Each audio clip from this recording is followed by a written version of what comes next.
রূপায়ণ স্কাইভিলা নিবেদিত ইসলামী জীবন, powered by আর কাবেল, সহযোগিতায় ZSRM এবং GBTL।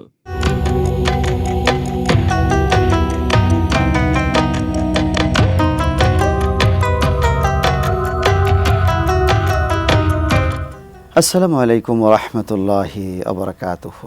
ইন্নাল হামদালিল্লাহ ওয়াস সালাতু ওয়াস সালামু আলা রাসূলিল্লাহি ওয়া বা'দ। কাছে এবং দূরে বিশ্বজুড়ে যে যেখান থেকে আমাদেরকে দেখছেন, আপনাদের সকলকে স্বাগত জানাচ্ছি রূপায়ণ স্কাইভিলা নিবেদিত ইসলামী জীবন অনুষ্ঠানে, পাওয়ার্ড বাই আর কাবেল, সহযোগিতায় ZSRM এবং GBTL। প্রিয় দর্শক, আজকে এই মাহতি অনুষ্ঠানে আলোচনার জন্য আমন্ত্রিত হয়েছেন দেশবরণ্য আলিম মুহতারাম মাওলানা মুফতি বশির আহমদ, খতিব মুহাম্মাদিয়া জামে মসজিদ, উত্তরা, ঢাকা। আসসালামু আলাইকুম ওয়া রাহমাতুল্লাহ। ওয়ালাইকুম আসসালাম ওয়া রাহমাতুল্লাহ। কেমন আছেন? জি আলহামদুলিল্লাহ মুহতারাম, আপনি ভালো আছেন?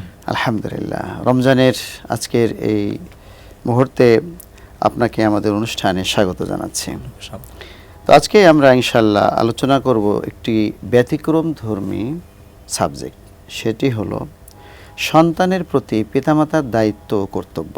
সাধারণত আমাদের এই আলোচনাগুলি বিভিন্ন মসজিদে বা সব জায়গায় হয়ে থাকে যে পিতামাতার প্রতি সন্তানের কী দায়িত্ব থাকে। আজকে হলো সন্তানের প্রতি পিতামাতার দায়িত্ব কর্তব্য।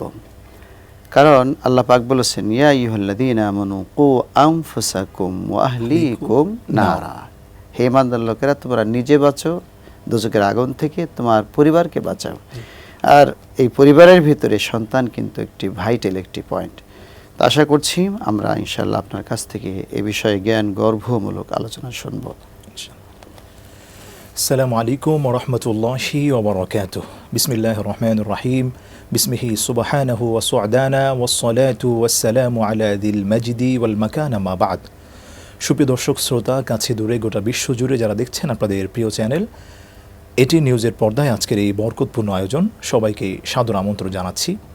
আজকে যেই গুরুত্বপূর্ণ একটি বিষয় আমাকে দেয়া হয়েছে, সন্তানের প্রতি পিতামাতার দায়িত্ব এবং কর্তব্যটা কি। আমরা বিভিন্ন ওয়াজ মাহফিলে বিভিন্ন সময় মানুষ আমাদেরকে ফোন করে যে হুজুর, আমি পিতা, আমি মাতা, সন্তান আমার খোঁজ নেয় না।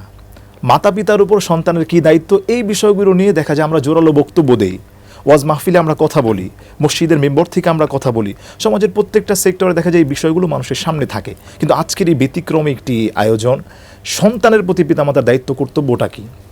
তো যদি আমরা কোরআন এবং হাদিসের দিকে আমরা তাকাই, তাহলে স্পষ্টভাবে আমরা বুঝতে পারি একজন পিতা এবং মাতার উপর সন্তান হচ্ছে আল্লাহ রাব্বুল ইজ্জত ওয়াল জালালের পক্ষ থেকে একটা নিয়ামত, এবং এই নিয়ামতটা অত্যন্ত বরকতময় এবং পিতামাতার চোখের শীতলতা।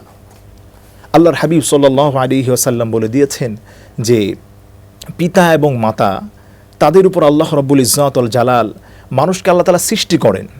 আল্লাহ তাআলা মানুষকে সৃষ্টি করে পিতামাতার মাধ্যমে দুনিয়াতে পাঠান, কিন্তু আল্লাহ রাব্বুল ইজ্জত ওয়াল জালাল বলে দিয়েছেন তোমাদের উপর তাদের কিছু দায়িত্ব আছে।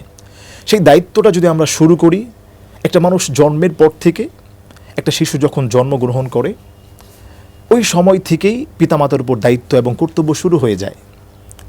কিন্তু আমরা সমাজে কিন্তু একটা জিনিস আমরা খুব ফিল করি, যে জিনিসটাকে আমরা দেখি, অনেক সময় দেখা যায় যে আমরা সবাই ভালো নেককার পরহেজগার সন্তান চাই।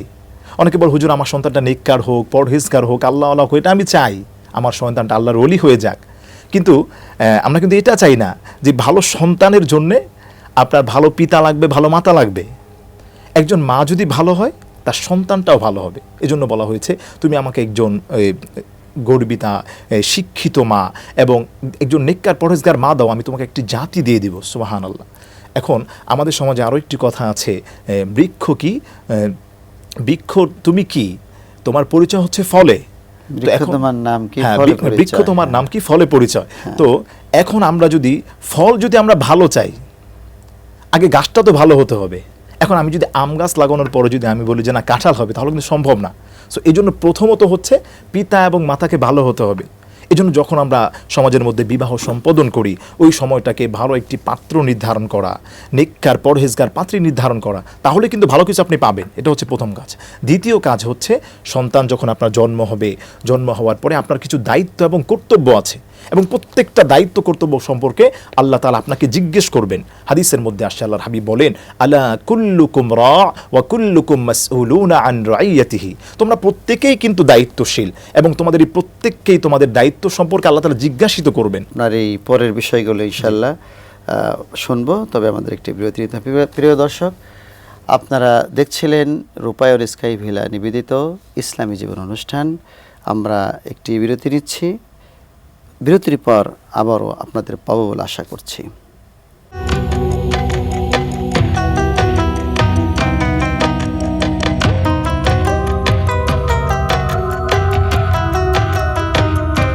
আসসালামু আলাইকুম রহমতুল্লাহি আবরকাতুহু। প্রিয় দর্শক শ্রোতা, বিরতির পর আবারও স্বাগত জানাচ্ছি রূপায়ণ স্কাই ভিলা নিবেদিত ইসলামী জীবন অনুষ্ঠানে। আমরা আলোচনা করছি পিতামাতার, সন্তানের প্রতি পিতামাতার কী দায়িত্ব। আমাদের আজকের আলোচক অত্যন্ত চমৎকারভাবে আলোচনা করছিলেন। আমরা মোটামুটি একেবারে সন্তানের নামের স্টেজ পর্যন্ত আমরা চলে এসেছি। এর পরের ধাপগুলো যদি একটু বলতেন। এর পরবর্তীতে সন্তানের হওয়ার পরে সন্তানের উপর যেই কাজগুলো আমাদের করণীয় এবং দায়িত্ব, সেটি হলো সন্তান যখন একটু বড় হবে, হাদিসের মধ্যে আসছে 7 বছরের সময় তাকে নামাজে তোমরা আদেশ করো, 10 বছরের সময় তাকে নামাজে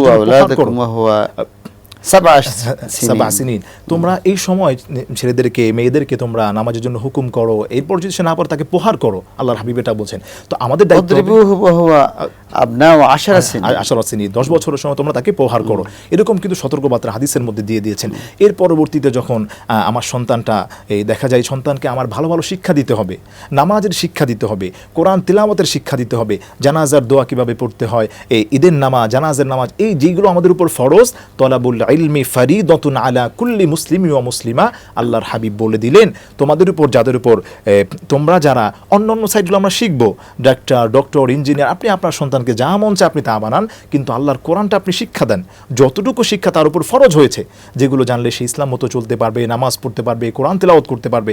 এখন সমাজের মধ্যে অহরহ দেখা যায় মানুষ আমাদেরকে ফোন করে যে, হুজুর আমি নামাজ ঠিক মতো পড়তে পারি না, কারণ আমি কোরআন তেলাওয়াত আমার সহি শুদ্ধ নেই। হুজুর, ঈদের নামাজ আর জানাজার নামাজের মধ্যে পার্থক্য কি? কেউ বলতে পারে না। অনেক আমাদের কাছে ফোন আসে, 30 বছর, 40 বছর, 50 বছর অতিক্রম হচ্ছে। এটা কেন? ওই যে পিতামাতা গুরুত্ব দেয়নি, সমাজে যারা আছে দায়িত্বশীল তারা গুরুত্ব দেয় না, এই জন্য কিন্তু ঝামেলাগুলো হয়। এই জন্য আল্লাহর হাবিব বললেন যে তোমরা সন্তানদেরকে ভালো ভালো শিক্ষা দিবে, দিনের শিক্ষা, কোরআনের শিক্ষা, যাতে করে তারা তোমাদের সমাজের মধ্যে মানুষের মতো মানুষ হতে পারে, দিন ইমার মতো চলতে পারে, এবং তোমরা মারা যাওয়ার পরে তোমাদের জন্য আল্লাহর কাছে সুপারিশ করতে পারে। তাহলে এটা কিন্তু পিতার উপর দায়িত্ব যে সন্তানকে কোরআন যাতে বুঝতে পারে, এই বোঝার মতো উপযোগী করে গড়ে তোলা। রাসূল সাল্লাল্লাহু আলাইহি সাল্লামের যে হাদিসগুলি, তার যে জীবন, এই জীবন সম্পর্কে যাতে জানতে পারে, সেগুলো তো আরবিতে লেখা, এই কোরআনও আরবিতে লেখা, এই বিষয়টা যাতে জানতে পারে, সেই ধরনের উপযোগী শিক্ষা, তালিম তাকে দিতে হবে।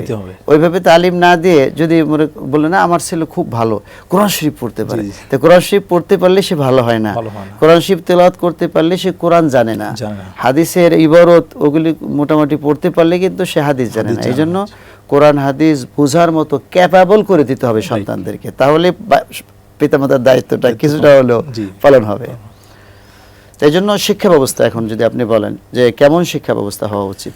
কোরআন এবং হাদিস যদি আমরা যেটা পাই, আল্লাহর হাবিব এবং আল্লাহ সুবহানাহু ওয়া তাআলা আমাদেরকে বলে দিয়েছেন পবিত্র কোরআনুল কারীমের 23 নম্বর পারা সূরা ইয়াসিন, যেই সূরাকে কোরআনের হৃদয় বলা হয়, আল্লাহ তাআলা বলেন ইয়াসিনুল কোরআনিল হাকিম। এটা হচ্ছে বিজ্ঞানময় কোরআন। Teach you children the holy Quran with teach you children the everything. আমরা এখন সন্তানকে ডক্টর, ইঞ্জিনিয়ার বানানোর জন্য আমরা কি করি, যে আমরা এই যে ধর্মীয় শিক্ষাগুলো, এগুলো থেকে আমরা দূরে রাখি।